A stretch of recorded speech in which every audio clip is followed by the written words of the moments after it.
Welcome to the CVMSDC Lunch and Learn series, where we welcome our corporate partners to the network and hear from community leaders. At CVMSDC, the goal is to strengthen the economy by opening doors of opportunity for minority business enterprises, or MBEs. With over 14,000 MBEs and corporate partners in the nationwide network, CVMSDC is your go to advocacy organization. Now, please welcome CVMSDC President Dominique Milton for today's Lunch and Learn. Thank you, and welcome to today's Lunch and Learn. It is so very important for suppliers to understand what goes on in the minds of buyers and how the supply chain works behind the scenes. Our guest today is a supply chain expert, and she is going to cover the fundamentals of procurement and supply chain for us. Ms. Avonda Anderson is a seasoned procurement leader, serial entrepreneur, and the founder of Supplier R Link and Supply R AI, platforms designed to enhance vendor management. Avonda is a published book author of the best-selling title, I Don't Give a Damn, a self-motivation guide to living free, and she also has a beauty product line. With over 12 years of experience in procurement, supply diversity, and strategic sourcing, Avonda has built a reputation for driving innovation and operational excellence. She holds a project management certificate from the University of Central Florida and is a certified supplier diversity professional through Florida A&M University. A graduate of Webster University with a master's degree, Avonda is an honorary NBA champion for her contributions to supply diversity with the Golden State Warriors. We're going to have to hear more about that. Currently based in Charlotte, North Carolina, Avonda is passionate about empowering small businesses through technology. Welcome to the show, Avonda. Hi, Dominique. Thank you so much for having me today. So excited to be here. Yes, we're excited to hear about the supply chain and procurement. So what I'm going to do, Yvonne, is I'm going to go off screen. I'm going to let you have it and go through your slides, and then I'll come back at the end so we can do some Q&A. Okay? All right, sounds good. Thank you. All right. Hello, everyone. I'm so excited to be here with you today to talk to you a little bit about some of the things that I am very passionate about, which is, of course, all things supply chain. As Dominique mentioned, I've been in the space for quite a number of years. And so excited to just share all the things that I've learned. I've had great mentors, great leaders in each company that I worked with. And so I've kind of accumulated all of this experience and now have packaged it and rebranded it in my own company so that now I can help other businesses streamline their supply chain and procurement management, specifically with concentration around vendor management. And I'll get into why that is now. So let me go ahead and move forward with just to giving you a little bit of what we want to accomplish today. Today, I really want you to understand the basics of supply chain and procurement. I'm not going to go into much of like strategies and best practices. That's for a whole nother webinar.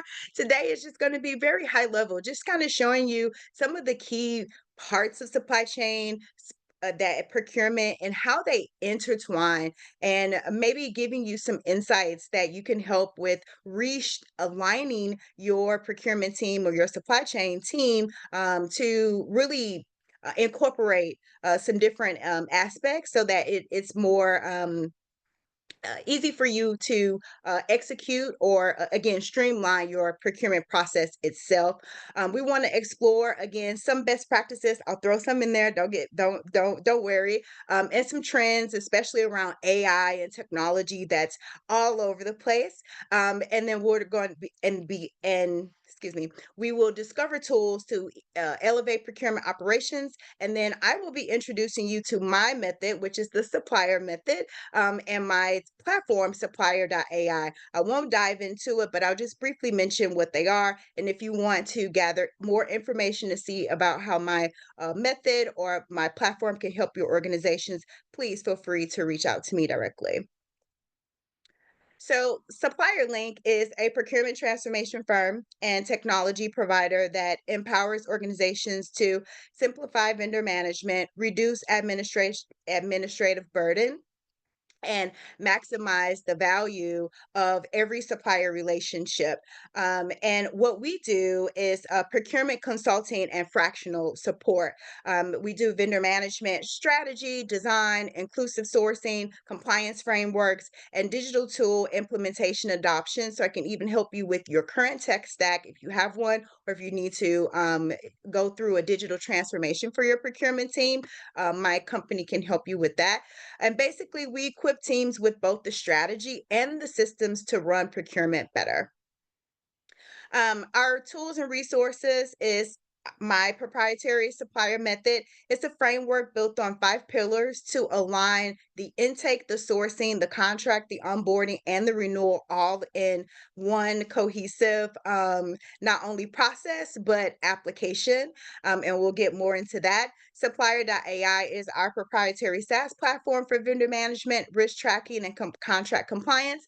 And I'm so excited that I'm actually going to talk about today Bonnie, our AI assistant. I won't go in deep in that because it's not launched yet, but it will be launching. So you're going to get a sneak peek. But Bonnie is the first AI procurement assistant. She can automate intake, answer procurement questions, and then route for basic approvals or any type of workflows that your company needs. Um, you can also check out our vendor management ebook with best practices on segmentation frameworks and tactical guidance for managing your vendors. And some other resources that we have is that we provide risk insight reports, procurement maturity quiz, so you can really get a benchmark of where your procurement process is, and then assess your current procurement ROI and then what you need to do to get to the next level. And then lastly, we have a vendor management toolkit. So if you're not really ready to maybe transition to a new software, or you're thinking about digitizing, our toolkit can help you streamline the data and get you ready for that digital transformation. So let's go ahead and jump into the presentation, and an introduction to supply chain and procurement management. So just very quickly, supply chain management really refers to the end-to-end process of the coordination of activities in producing and delivering goods. It encompasses the planning, the distribution, the production, the logistics, and procurement, as you can see, is a part of that supply chain. So this is the whole supply chain, your consumers and everything. So sometimes when people think about supply chain, it's I don't think that people really know what that really means. And I don't think they really understand what procurement fits in it, especially people that are not in practice, right?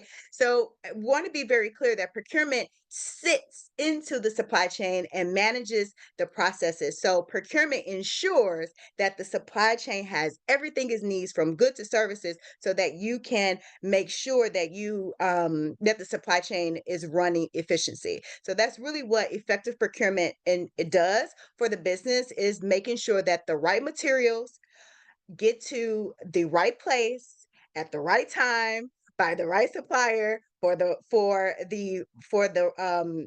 right price, and aligning with, of course, your overall business objectives. And really, again, understanding these concepts is essential to optimizing your operations and achieving business success. So let's look at some of the key components of supply chain management. As I mentioned, a lot of times when we think about supply chain, I just think automatically people think about, distribution, logistics, or going into warehousing, not necessarily thinking about the actual process of how that good actually arrives at the warehouse, and that is, again, understanding this whole, supply chain movement from the planning, the sourcing, the production, the delivery, even the return. It's all a part of that supply chain. And one thing that I really want to know is that suppliers and vendors, and I'm going to go into that on the next slide a little bit more in detail, about exactly like what each of these components do, each of these components, how they fit into the supply chain, because it's really, really key that you understand all of these different elements, so that it's easy for you to now begin to strategize, right, of how you approach each sec each uh sorry, I'm so excited. So each step in the supply chain process, excuse me. And so it's very, very important for you to understand, how do you strategize your planning and analysis? I know a lot of times this is where a lot of companies struggle. And I've been in the shoes of procurement, and I know we struggle here because the business often drives a lot of this, and procurement is often coming in very, very at the end stage of sourcing and making sure we have the right supplier and then getting it to the rest of the supply chain. So we're going to talk a little bit more about that on the next slide. And this brings us to the stakeholders in supply chain, and really understanding this breakdown is going to be key to making sure that your ecosystem is streamlined for optimization. Um, and looking again, your suppliers provide your raw materials, your goods, your services, essential for production. Manufacturers convert those raw materials. Your distributors and logistics, they facilitate the transportation once that finished product is ready. And then your retailers and your customers, they're the final recipients of those goods. Your procurement and your supply chain managers, they oversee the supplier relationships, your negotiations, your process improvements to drive efficiency and cost for those raw materials that convert, the manufacturers that convert, the distributors that facilitate, and your retail that actually receive the goods. So procurement and supply chain managers oversee that whole process. And then your vendors are downstream. They provide the specialized goods and services to your business, often under contract, that we know that can be manufacturers, wholesalers, your service providers, your independent contractors, playing a critical role in maintaining your supply chain efficiency and operational success. So, what then is procurement? What is procurement? We talked about supply chain, but really, what is procurement? I know that a lot of people have a tough time separating procurement, or they want to lump it into purchasing. And procurement is not purchasing. We're going to talk a little bit more about that. But the breakdown of procurement is basically it's a strategic function on acquiring the goods and services a business needs to operate efficiently and competitively. It's strategic sourcing, vendor selection, contract management, spend and risk management, and procurement versus purchasing. So let me just go into that just a little bit. Purchasing is very transactional aspect of acquiring the goods and service, focusing on the price, the order fulfillment, and the actual payment. So it's the tendering, right? It's the purchase requisition that gets processed to the PO that you then send to your supplier or your vendor in order for them to provide you with now the actual good that you contracted for. That is the difference between procurement. Procurement, on the other hand, is the strategic process that includes like the market research, the actual supplier evaluation, the risk management to ensure that the price that was negotiated actually is given by the time that the contract is signed and that PO is issued, and then any long-term cost optimization. So procurement is the process manager of purchasing, right? So purchasing fits into that procurement, and it should be a separate function. So if your organization is not setting a very hard line of demarcation of purchasing and procurement, that sometimes is where a lot of the bottleneck comes based on my experience. And I've had a good experience. I work for Fortune 500 companies my whole career, and it's always the same bottlenecks no matter what organization I went to. And it was always around that purchasing piece. Who's going to issue the purchase rec? Who's going to monitor the PO? Who's going to do the invoicing? And so that is a lot of the times where I find a lot of the bottlenecks come because that line of demarcation between procurement and purchasing has not been set. Same thing with contract management and negotiation, having that segmented out from procurement doing all of the negotiations, the redlining, getting that over to legal and all of that, that that should also be now a separate function from the person who does the sourcing. I know it's a different mindset around how a lot of organizations do it now, but the best practice is that you should have these different functions within your team. So there should be strategic sourcing that handles all the upfront processing of vendor selection. You are sourcing the vendor. Once you find the vendor, do your RFP, or even if it's a single source, it then goes over to your contract management team, right? Your contract management team now is going to help with making sure that you get the contract in place, making sure that it is redlined, making sure that legal and all of the other necessary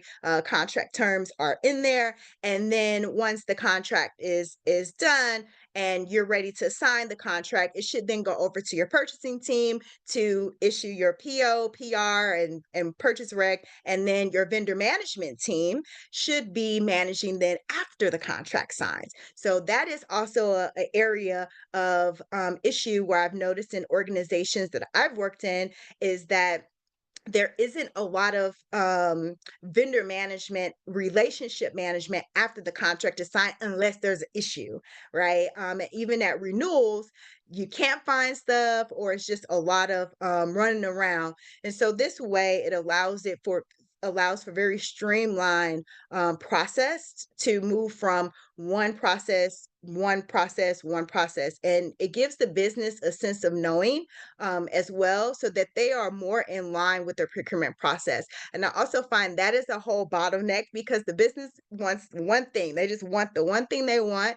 And then procurement is thinking about the strategy, oftentimes thinking about other things, but haven't really aligned with the way the business is thinking about it. And so the way that we have structured our vendor management and focusing on vendor management, procurement is more streamlined when you can segment out each of these functions appropriately. And again, this isn't the webinar for that specifically, but I wanted to go into that a little bit to show how you can really streamline procurement, what it is, how it's not purchasing, how you need to separate out your purchasing to remove that bottleneck, especially around the PO process that really causes a lot of bottlenecks in organizations, especially I have that experience of knowing it happens on a daily basis. All right, so let's talk about the procurement process for a little bit. The procurement process hasn't been updated since 1983. Let me just say that. So we've been following a process, and some things don't need to be changed, right? But with everything, evolution occurs, right? And so procurement process has not changed since 1983. We've been following the same needs recognition, the purchase requisition, the review the request, the negotiate the contract, the quotations, your budget approvals. All of this process flow has pretty much stayed the same, and that's fine. But we definitely need to upgrade procurement, and using technology not only helps us to streamline our processes, but helps move through each stage, because now procurement can use technology to send a reminder. You can use AI to help with some negotiation recommendations. You can use AI to help you with risk segmentation and identifying risk in certain suppliers. So there's so many ways that technology is helping streamline the way procurement process is done. And so it will allow you for a faster turnaround, or a faster process as you move through in going through your procurement process. It will help you move a lot faster, making smarter decisions, and streamlining that process from needs all the way into getting those goods and services received. So identifying the need, supplier selection, contract negotiation, and purchasing, those are the main steps in the procurement process. Some procurement metrics I think you should know: KPIs, cost savings, procurement ROI, spend under management, supplier diversity. I know that is that supplier delivery and compliance. I said supplier diversity, but diverse number of suppliers. I think we're going to have to come up with a different term now. I know that a lot of people are moving away from saying supplier diversity. They're saying diversity impact or supplier impact programs and other things we won't go into. But knowing that these KPIs are out here, these are some things that you should have within your procurement teams in order for you to really track the ROI that your procurement is giving, or the value that the procurement team is bringing. And this allows you to go to your leaderships and then advocate for more resources, or say, hey, procurement is doing this and this and this. This gives you the opportunity to do that. So make sure you have your procurement metrics. Also, make sure you have procurement SLAs. I can't remember how many times where, I'm answering in one day the same status to a business owner, right?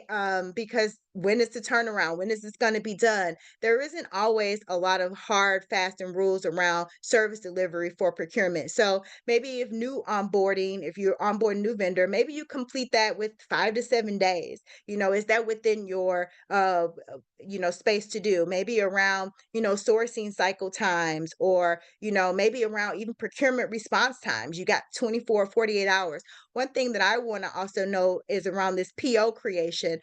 This was a real big contender for a lot of companies that I've worked with, is that procurement does its part, but then now we got to go to POPR, and there's a whole 18 approvals that we have to get through, and nobody's available. You got to chase down stakeholders and different things like that, that really makes procurement job even much more unique, is that we have the ability to influence, right, some of those decisions makings around what we purchase. And so having those SLAs will make sure that everybody is aligned to help procurement, because it's just not procurement's job alone to make sure that we're doing things efficiently and on time, but we need to give very clear SLAs to our business to say, hey, this is what our expectation is. And if you do this for us, this is what we're going to be able to do for you.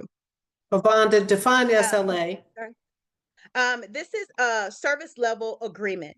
So service level agreement and KPI is key performance indicators. These are what you track to show how your procurement team is performing. And SLA is an agreement that this is the service level that procurement is going to give to the business. This is our agreement that we're going to respond to intakes within 24 hours. We're going to, cycle time this from 3 days to 2 or something like that. So it just depends on what that is, but it's a service level that you're saying this is the standard that we're going to now provide to the business, and this is what you can expect from your procurement. Does that make sense? Thank you. Okay. And so let's talk a little bit about the interplay between the functions. As we mentioned, the procurement fits into the supply chain. So procurement is kind of like the supply chain sits at the top, and the procurement sits right up under that, purchasing and all the everything else. And so procurement focus on the actual acquisition of the goods, while supply chain management oversees the entire flow of the product. So recognizing this relationship is key to improving overall business performance. Also, effective procurement ensures that the supply chain operates smoothly by providing the necessary resources. So that's procurement's job, right? Procurement's job is making sure that the right goods and services are delivered at the right time for the right price, so that that supply chain runs smoothly, right? So that is where procurement fits into the supply chain, and how the functions interplay and support each other. You cannot talk about any type of business function without talking about the risk. And so with the supply chain, there are a couple of risks that every supply chain faces. No matter what business you're in, if you have a product you're selling or some type of good services you're delivering to a customer or end client, you're going to have some type of financial risk. I'm sorry, some type of supply chain risk that occurs with that supplier at any given moment, and that's financial risk, any type of catastrophic risk. We've been through that with natural disasters, pandemics, geopolitical risk. We're going through that right now. Trade restrictions, tariffs, all of that. Strategic and market risk. We're going through some of that right now. Misalignment on business goals, price shifts, demand variability, and then any type of operational risk, the process of breakdowns, quality issues. You deal with those on any given basis. Some of the ways to manage those risk is having backups, diversifying suppliers, and I'm going to go into detail on that in the next slide. But these are your common risks that you're going to have to try to find ways to mitigate with any supplier. So one supplier has all these risks. I don't care if you're dealing with $1 from that supplier, you're going to have these type of risks associated with the supplier. So how do you manage those risks? Is what we're going to be talking about a little bit, not going into a huge depth, but just letting to mitigate some of these risks through supplier segmentation, knowing how to classify your suppliers based on criticality, meaning that, if it's a strategic supplier that is going to be critical to me, my business, and my customers, I'm definitely going to put in some contingency. They're going to have some real robust, ways of monitoring their performance, conducting regular risk assessments and assigning, any tailored strategies for that specific segment, and then any type of, again, monitoring so that you can mitigate those risks as best you can, especially around geopolitical and catastrophic risk. You cannot predict those all the time, but you can have contingencies put in place, right? So if right now, if you have a lot of things happening in China or Mexico, you probably want to find some alternatives because the tariffs and other things right now is a lot of restrictions around that. Same thing with, catastrophic risk. There are several wars still happening around the world. So if you have, businesses or suppliers in those areas, you're going to want to start to find different ways to find backups or find ways to mitigate those supply risks. So again, kind of deep diving into this, common challenges is disruptions in logistics, supplier reliability issues, demand forecasting, and a whole list of other things, poor renewal tracking, silo systems. These are all common challenges within supply chain that have a huge risk, and some solutions that I've kind of mentioned here, and will be more than happy to go into deep diving and helping you strategize if you find yourself dealing with some of these challenges and may need some brainstorming and some new ideas. I would love to talk to you. But diversifying suppliers, that's an easy one. That's normally why, again, organizations like CVM and SDC exist, so that they know the importance of creating that diversity in supply chain. So we want to also make sure that we're doing that. Implementing robust inventory management systems is another thing. A lot of people don't realize that their inventory management system may not be the best, and so they're losing out on inventory and warehousing and distribution and other things. Utilizing data analytics for better forecasting. I know that especially around renewals, who's doing this, what's the past budgets, and all of this information. Sometimes procurement gets asked and we don't know. We got to go find the information too. So if it was readily available, it would be easier for everyone. But these are just the challenges. And some of the solutions is standardizing forms, Intake Logic, Bonnie, which is our AI procurement assistant. She's been trained to do automation, SLA tracking, and different things like that.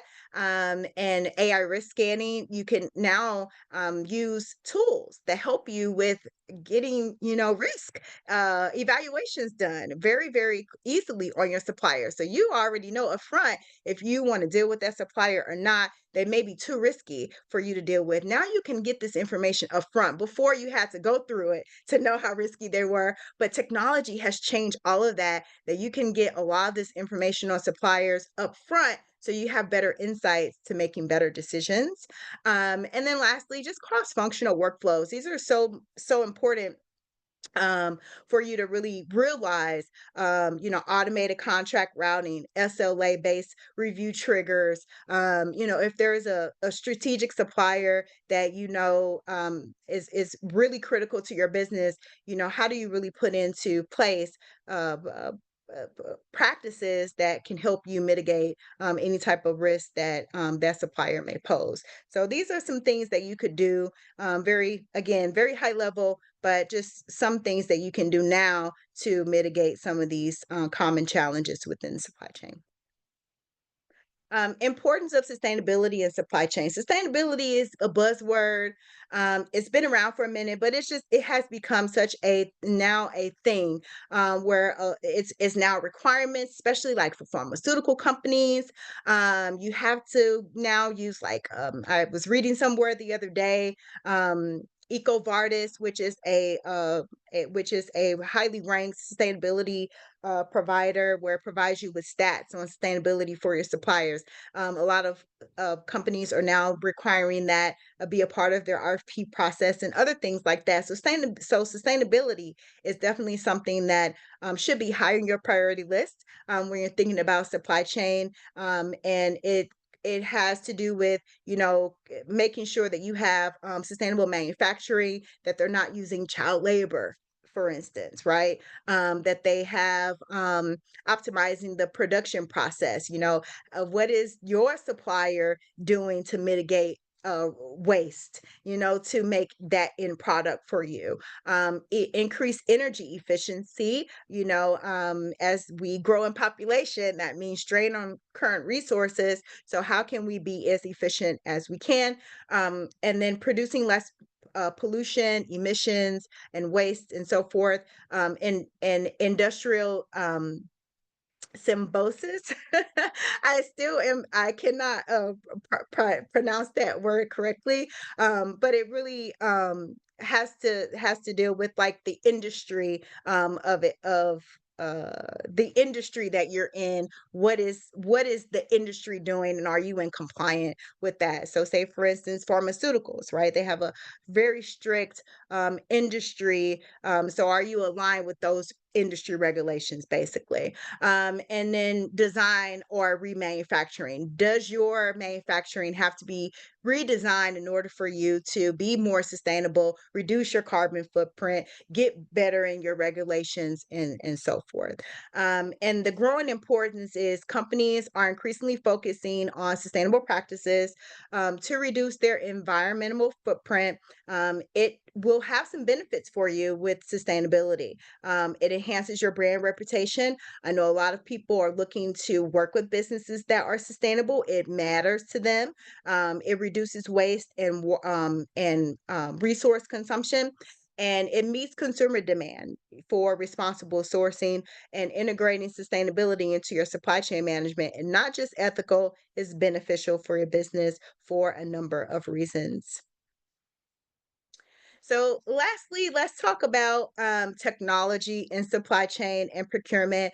This is one that I know a lot of people are so excited to talk about, or at least I love to talk about, because I am also a tech founder. So, the technological advancements within procurement and supply chain has expounded. There's so many different tools. There's so many different players like mine that are coming on the scene to help with some of these different aspects around procurement. Automation is going to be huge for procurement, because 80% of procurement part of our job right now is very manual.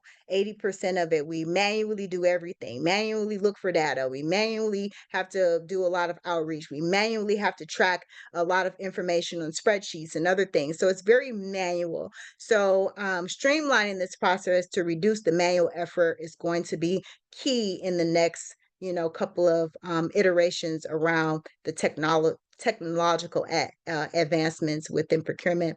And data analytics is another one where leveraging data to help procurement make better, faster decisions is going to also be key, because a lot of the data isn't streamlined. We have all these tools, many tools, but none of them speak to each other. So procurement is still having to go in and manually, and I'm sorry, I'm sweating. And manually go into all of this data. So data analytics is also going to be, and transformation of approaches, enhancing visibility across the supply chain. So this one of the reasons why you want to think about using technology. Also improving your supplier collaboration, because if you can get as much information or analytics on your supplier and now present that to them in the renewal, you get better results from your negotiations, savings, innovations, right? The supplier is working on a lot of different things. You hear them all the time in renewals.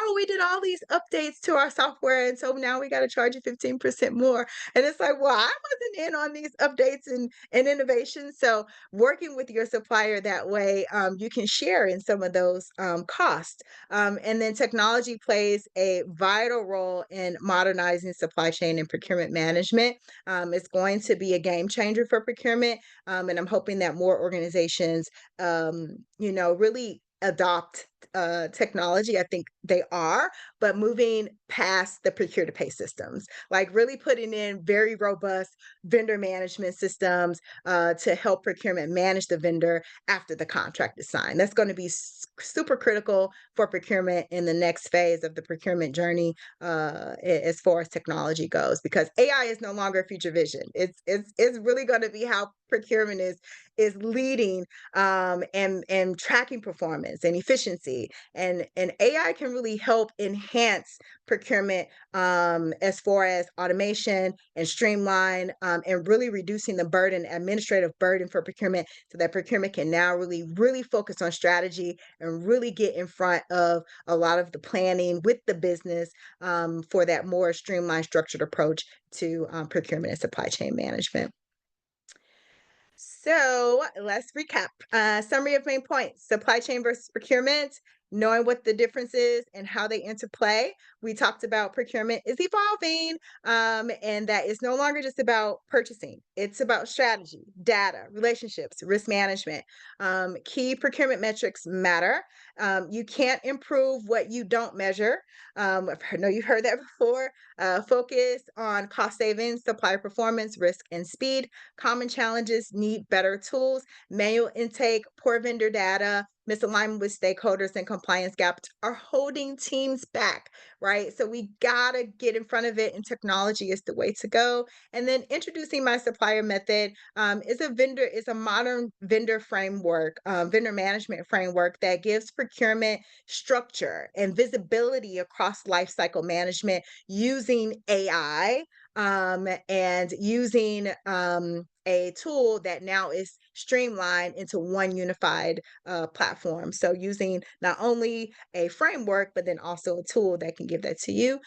So when procurement is empowered, organized, and connected, it can drive real business results: faster onboarding, better supplier decisions, reduced risk, improved ROI. And conclusion and next steps: some key takeaways: supply chain and procurement are integral to business success. Understanding their components and processes is essential for effective management. And some further resources: you can take our free procurement maturity assessment at supplierlink.com. It's free. It will really give you a baseline for you to see where your procurement process is and then how you can get to the next level. You can get a complimentary vendor risk insight for your top suppliers, and then you can book a consultation call with me and link link with me on LinkedIn. So thank you, and Q&A. Dominique, I turn it back over to you. Thank you so much. Excellent job. You touched on so many topics that I want to cover, and I'm so glad you were able to unveil your new product that corporations can tap into. Can you put the previous slide back up so that our viewers will know? Just go back one slide, yeah, so that our corporate partners can get in touch with you. But one thing that I want to stress, because I'm glad you covered information for corporate partners as well as MBEs, I want to stress the importance for suppliers to understand their role in the supply chain, right? So when you're a supplier, you become part of your buyer's supply chain. But as a supplier, you have to intimately manage your own supply chain. And that gets lost a lot, right? So as a producer of a widget, you have your own supply chain. So you need to control if you have co-packers or if you have manufacturing plants, you need to control that so that maybe you're on the West Coast and you're on the East Coast, in case something happens, right? So being intimately involved with the control of your own supply chain as a vendor is critical. Talk about that. Yes, that is thank you for segueing back to that and circling it all together, because that is something that gets missed, especially with us now being the supplier, right? Right, Because you have a whole supply chain yourself. So right, you have to, which includes procurement, you now includes purchasing. You still have to manage those vendors that are in your supply chain that you now are taking your products and giving it to a corporate partner or that whoever you're servicing. So it's really critical, especially for us, because sometimes we're so small that we don't think that we need to have procurement or supply chain strategy. But it's really more beneficial if we have a robust supply chain contingency plans for backup vendors, right?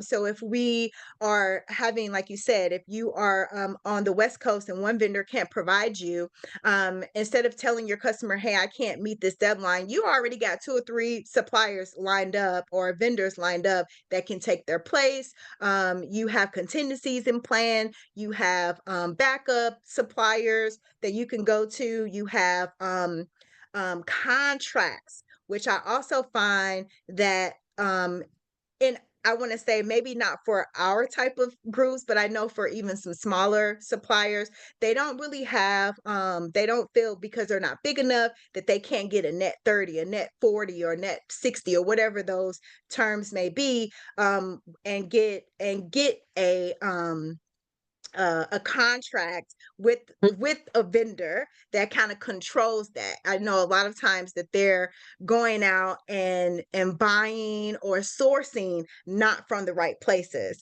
right. So having those type of strategies is key for suppliers to really manage in order for you to provide goods and services more effectively to your end customer. I hope I wasn't rambling too Good. much, No, but no, no, you got it. You got it. You nailed it because they need to understand that. And so, yes, again, you spoke to the corporations about the products that you have, but everything that you said applies to our suppliers. So now let's yes. talk about nearshoring. With these tariffs going on, it's going to be more important for our corporate partners who are listening to engage with nearshore suppliers, right? And so now there's more opportunity for suppliers who are US based, who have manufacturing US based in their supply chain, who can deliver to these corporations without the tariffs attached to them.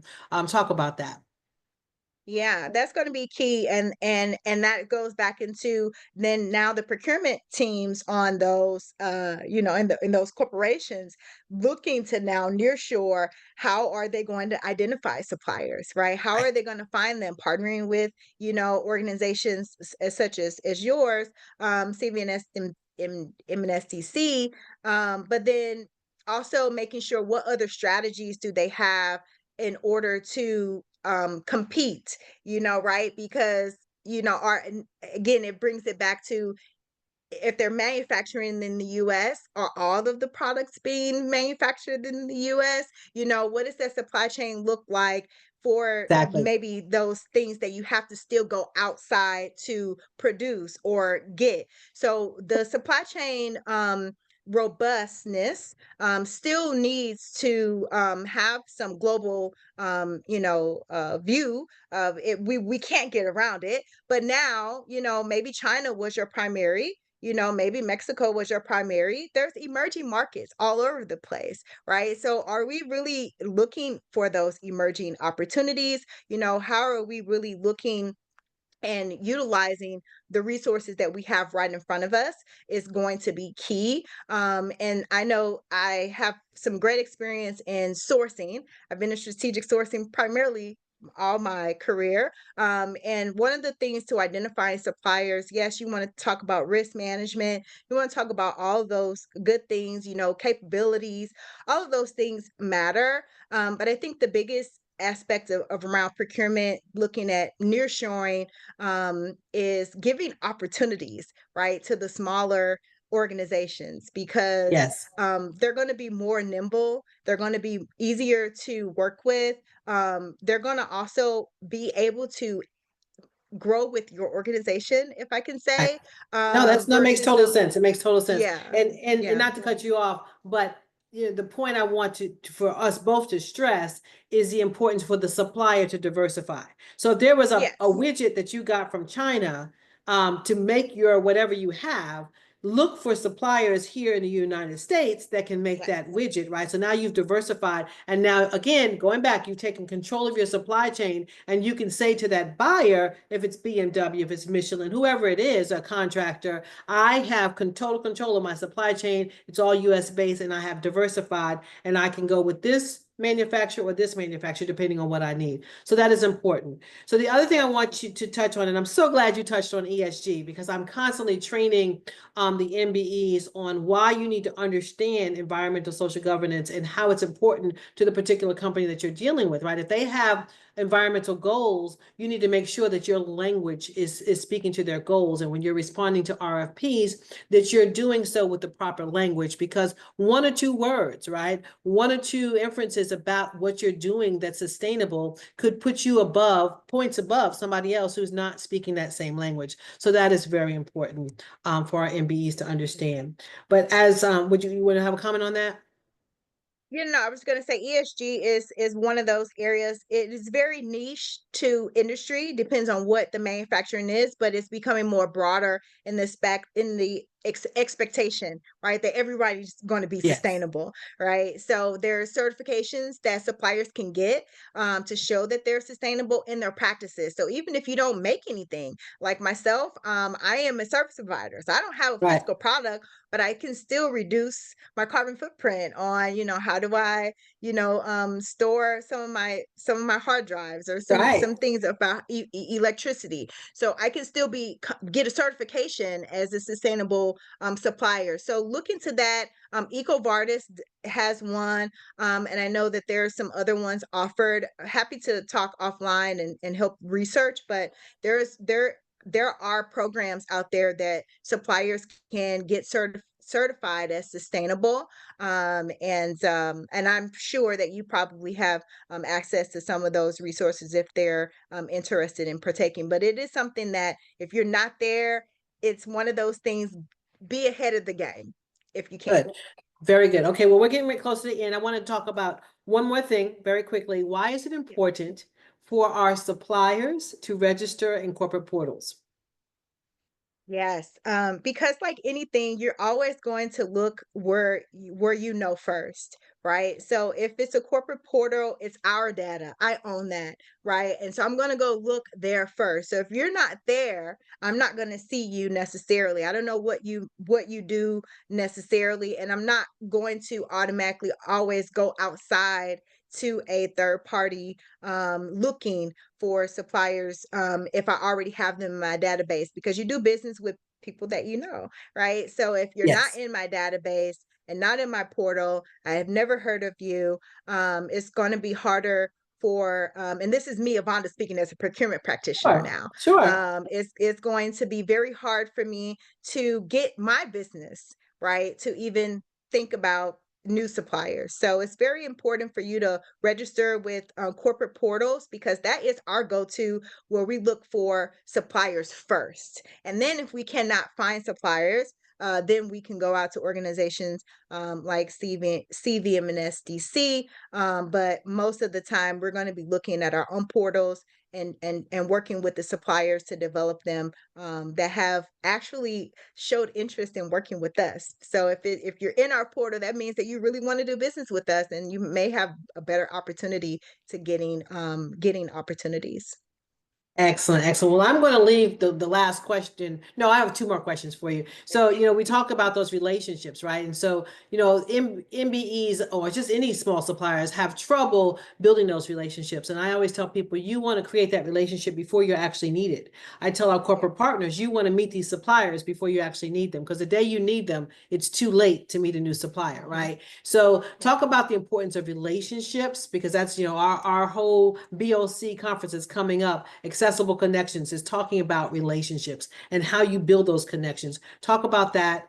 And then the last question I'm gonna give you is about that NBA with the Golden Warriors. I want to know about that. So. Yeah, so relationships are key, and that's really what my whole business is wrapped around. I saw that there was a huge gap in the way that we build relationships with suppliers, and I admit that I could have done more when I was a practicing procurement person. And I feel like relationships are important, but getting sometimes knowing who the right procurement person is sometimes is a challenge, right? Depends on what that organization is or what that organization does. But it's really key, not only to get a relationship with procurement. Now, I hope I ain't giving out too much secret sauce, but getting relationships with the business that you are Mhm, providing service for, mhm. that's going to be golden, right? That is the nugget that if I can't drop a bigger one, I don't know what else to do, because the business is really the decision maker on a lot of things. Procurement influences decision, but the Right. decision to use a supplier comes from the business. So if the business doesn't know about you, and me, procurement, I'm just advocating for you, but the business knows about this other supplier, right? They're going to go with what they know most of the time, even though procurement can still have some sway. So I would say relationships with procurement are great, but if you are providing whatever, I would say find the business person that you can also build a relationship with and leverage the procurement contact. That's just what I would recommend. Say, hey, business owner, I met your procurement person. They told me XYZ or whatever. So you have to have a relationship not only with your procurement person, but with also the business function that you're trying to get your goods and services used for. That is excellent. What a way to end, because what I heard from that is you have to have tentacles in a lot of different areas, right? And relationships take time. And so you've got to build Yes. relationships in different departments within an organization. So excellent, excellent presentation. All the remarks coming back from our corporate members and our MBEs, they're just very happy with what you presented today. And some of the corporations want you to follow up with them. I'd like to close from your standpoint. Well, tell us a story about the Golden Warriors. What was that award for? Yeah. So I was at the Golden State Warriors. I was the strategic sourcing manager. I stood up the strategic sourcing program for the Golden State Warriors. I stood up the supply diversity program for the Golden State Warriors, and my program is still going. It's a legacy program. It's called the Franchise Fund. I co-founded it with our partnership team, and so it's still going. It won an NBA award, and because of my contributions, for all of the savings and everything I was able to do in my short term at the Golden State Warriors, when they won the 2022 championship, I was able to receive also a championship ring, Uh-oh. as a You yeah. have to show So that off. yeah, so I actually I have it, but it's in another room. And by the time I Okay, go no, get you it, have to show it off at BOC. We want you to yeah, bring I it to got to get it at BOC BOC. because Yeah, we'll see you I'll bring there. it to But BOC. Yes, but what I yes. think what's awesome about that is people thinking basketball. They're not thinking, okay, there's a supply chain, but there's a supply chain Exactly. for everything, right? And that's how we're going Everything. to end. You need to understand your supply chain, no matter what business you're in, right? So Yes. look in our chat. There's a link for upcoming events. We need you to register. Behind my head, you see BOC 25, which is coming up August 3rd to the 5th. I don't normally like to date our videos, but I need to stress the importance of you attending BOC 25, which is going to be in Charleston, South Carolina, August 3rd to the 5th. You need to register early. In May, just for the month of May, we're going to have a buy one, bring one. That means you buy one ticket and you can bring a friend, bring a business colleague, bring a partner with you to BOC 25. There's going to be educational workshops. There's going to be a scholarship swing golf tournament. We're going to have business opportunity roundtables for you to meet, as we talked about today, meet the people you want to do business with before you need to do business with them. So right now, I need everybody to start planning for BOC 25. August 3rd to the 5th. And Avonda, you were outstanding. I know you're going to be there. Thank you for imparting this information because we don't know what we don't know, right? And you need to understand what's going on behind the scenes. So I appreciate you for being here today to impart this knowledge to our corporate partners as well as to our MBEs. Much success to you with your new proprietary system. Thank you. It's going to be great. So I'm looking forward to seeing you grow. Thank you so much, Dominique. I appreciate you and all that you do for all of us suppliers, and the rest of your team as well. Thank you so much. All right. Have a fantastic day. Okay, you too. Bye-bye.